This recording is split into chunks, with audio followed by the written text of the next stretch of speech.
अस्सलाम वालेकुम, कैसे हैं आप लोग सब। चलिए तो बना लेते हैं जल्दी से मेहमानों के लिए चाय और व्लॉग स्टार्ट करते हैं सुबह से। तो मैंने सुबह उठने के बाद चाय बनने के लिए रख दी थी और बच्चों को दे रही हूँ आज मैं लंच में, मतलब उनके टिफ़िन बॉक्स में आलू के पराठे। तो लास्ट व्लॉग में आपने देखा था रात में हम लोगों ने आलू के पराठे खाए थे डिनर में।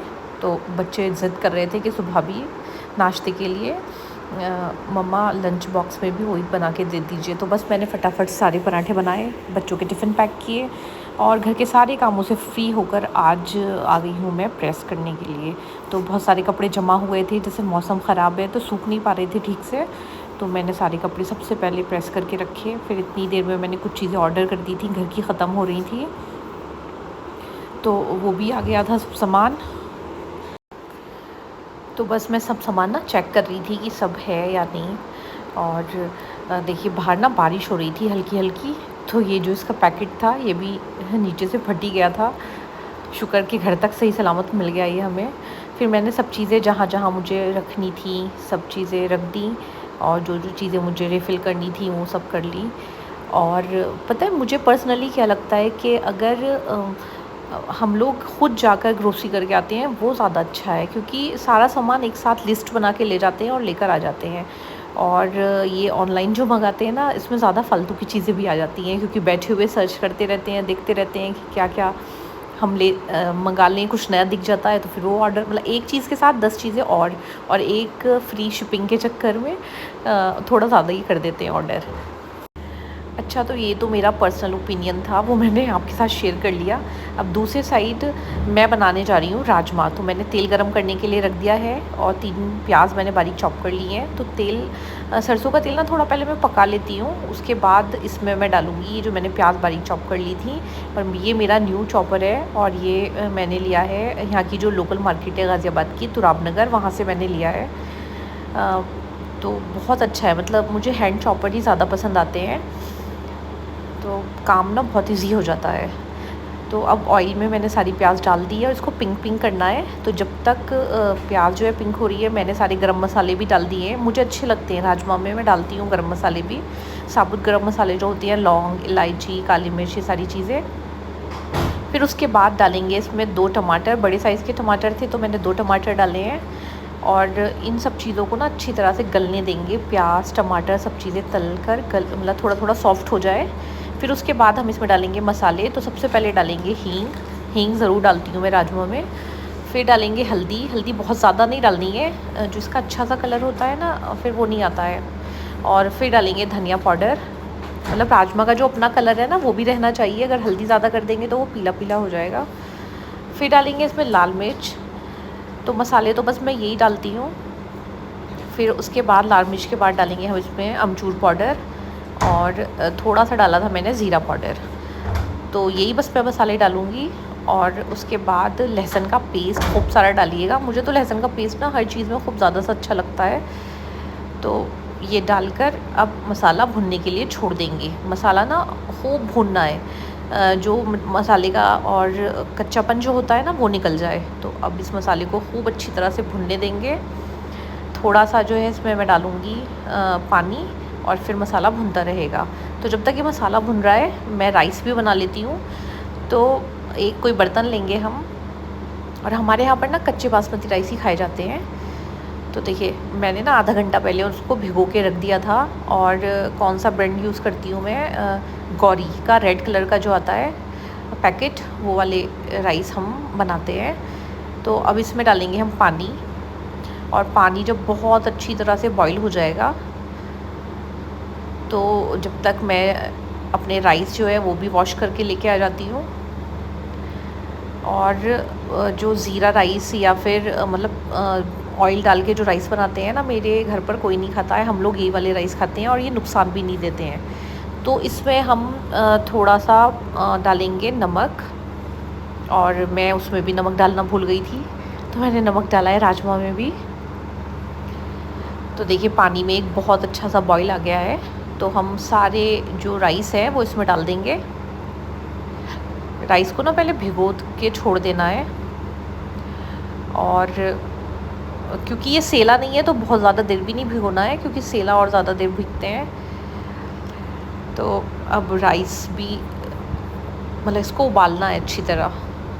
और दूसरे साइड मेरा मसाला जो है राजमा का, ये भी देखिए कितनी अच्छी तरह से भुन गया है। ऑयल एकदम सेपरेट हो गया है और मसाला जो है वो बिल्कुल अलग है। तो मैं प्याज पीस कर नहीं डालती हूँ, मुझे ऐसी अच्छी लगती है क्योंकि ये खुद इतनी देर मतलब इसको गलाते हैं, बिल्कुल प्याज ऐसी हो जाती है जैसे पिसी हुई है। अब राजमा जो है पूरी रात मैंने भिगो दिया था और इसको बॉईल नहीं किया है। मैं इसी तरह से बनाती हूँ, मुझे ये ज़्यादा टेस्टी लगता है। तो जब मसाला भुन जाएगा तो सारा राजमा इसमें डाल देंगे और जितना पानी इसको गलाने के लिए चाहिए उतना डालकर छोड़ देंगे। कुकर में ना सीटी लगा देंगे। तो फर्स्ट वाली जो सीटी होगी वो तो फुल फ्लेम पे आने देंगे और फिर इसको ना स्लो करके रख देंगे गैस को, और धीरे धीरे ये बनता रहेगा। इतना यमी होता है, कभी ट्राई करिएगा। अगर आप लोग बॉईल करके बनाते हैं ना तो ये वाली रेसिपी भी एक बार ज़रूर ट्राई करके देखिएगा, बहुत अच्छा बनेगा। दूसरे साइड मैंने चेक किया है, राइस भी जो है वो सॉफ्ट हो गए हैं। तो अब इसका पानी निकालना है। तो कोई भी एक स्ट्रेनर ले लीजिए या भगोने से इसी तरह से भी निकाल लेते हैं लोग, मैं भी कर लेती हूँ, लेकिन अब मेरे पास ये भी है, मैं इसमें भी निकाल देती हूँ। तो देखिए इस तरह से इसका पानी जो है अलग कर दिया है। इतने अच्छे राइस बनते हैं इस तरह से, एकदम खिले खिले। और राइस तो ज़्यादातर सबको अच्छे लगते हैं और बहुत लोग बोलते हैं कि नुकसान देते हैं, तो ऐसे वाले बनाइए। मैंने मतलब अपने बड़ों से ही सुना है कि ये वाले जो है नुकसान नहीं देते हैं। तो सारा पानी इसका निकल गया है। अब उसी बर्तन में हम वापस इसको डाल देंगे और अब सिर्फ चावलों में ना इतनी गुंजाइश है कि सिर्फ 5 मिनट के लिए इसको दम पे छोड़ेंगे। गैस को बिल्कुल सिम कर देंगे और कवर करके रख देंगे। तो पता है मेरे पास बहुत ज़्यादा ये मैसेज होते हैं, आप कौन सा ब्रांड का जो है चावल यूज़ करती हैं। तो हम या तो यही मंगाते हैं, गौरी का रेड कलर का पैकेट होता है वो, या फिर एक आता है हरी पत्ती वो। तो आप अपने मार्केट में देख लीजिए, अगर मिलता है तो इस्तेमाल करके देखिए। तो देखिए 5 मिनट के दम के बाद ये इतने अच्छे चावल बनकर तैयार हो गए हैं, एकदम सॉफ्ट हैं और एक एक खिला खिला है। तो हम लोग तो ऐसे ही बॉईल किए हुए राइस जो है वो खाते हैं। फिर उसके बाद अब मैं बनाने जा रही थी आलू की कतली। तो ऑयल गरम करने के लिए रख दिया है और जब तक ऑयल जो है पक रहा है तो मैंने प्याज बारीक चॉप कर ली थी, वो भी डाल दी थी कढ़ाई में।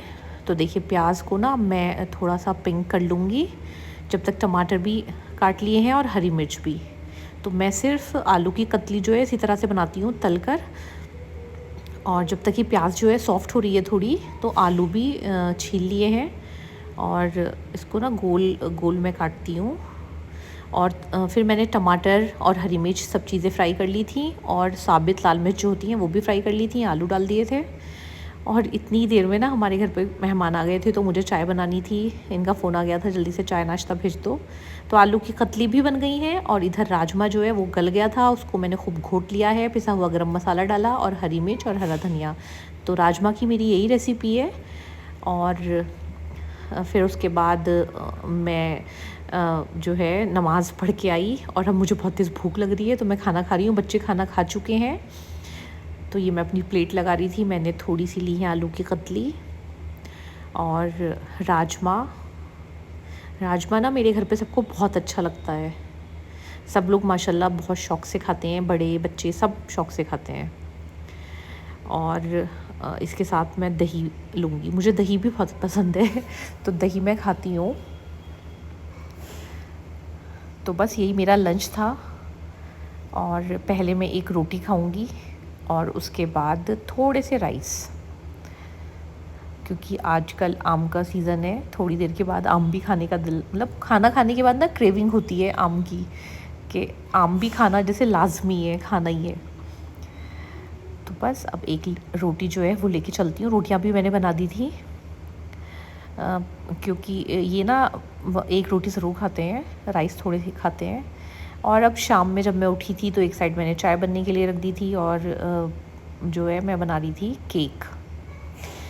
तो मैं डबल लेयर वाला केक बना रही हूँ। वैसे तो मैं कोई बेकर नहीं हूँ, तो बस बना लेती हूँ शौकिया, कि बच्चे घर का बना हुआ जो है वो केक खा लें। तो सबसे पहले तो मैंने बना लिया चॉकलेट केक, फिर उसके बाद मैं बनाऊँगी वनीला केक। और विप्ड क्रीम तो मैं नहीं लगाऊंगी, चॉकलेट गनाश थोड़ा सा बना के रख दिया है मैंने ठंडा करने के लिए।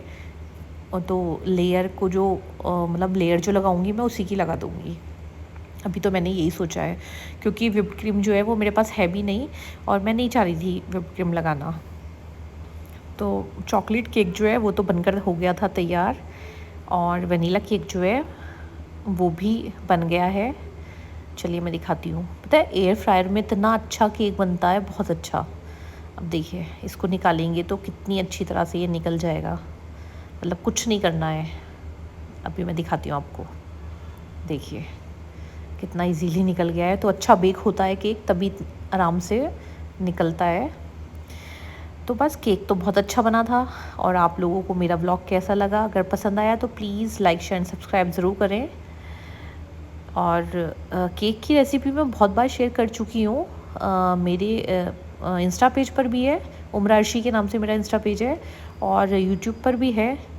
और फिर भी अगर आप लोग चाहते हैं कि मैं केक की रेसिपी जो है वो भी आपके साथ शेयर करूं तो इंशाल्लाह ज़रूर करूंगी, आप मुझे कमेंट्स में ज़रूर बताइए। तो बस मैं तो हो गई हूँ अब सारे कामों से फ्री। और पता है अब इशा का टाइम हो गया है तो मैं जा रही हूँ नमाज़ पढ़ने के लिए। ये बनाया था मैंने चॉकलेट गनाश, अब इसको और ठंडा करना है। तो बस मैंने यही सोचा है कि इसी से एक लेयर लगा दूँगी और नमाज़ पढ़ने चलते हैं अब। फिर पता है पूरा मैं सेट करके फ्रिज में रख के गई थी थोड़ी सी देर के लिए। अब नमाज़ पढ़ के आई हूँ तो कुछ ऐसा दिख रहा था ये। तो बस बच्चे खुश हो गए हैं। ठीक है, चलिए कल फिर मिलेंगे एक न्यू व्लॉग के साथ।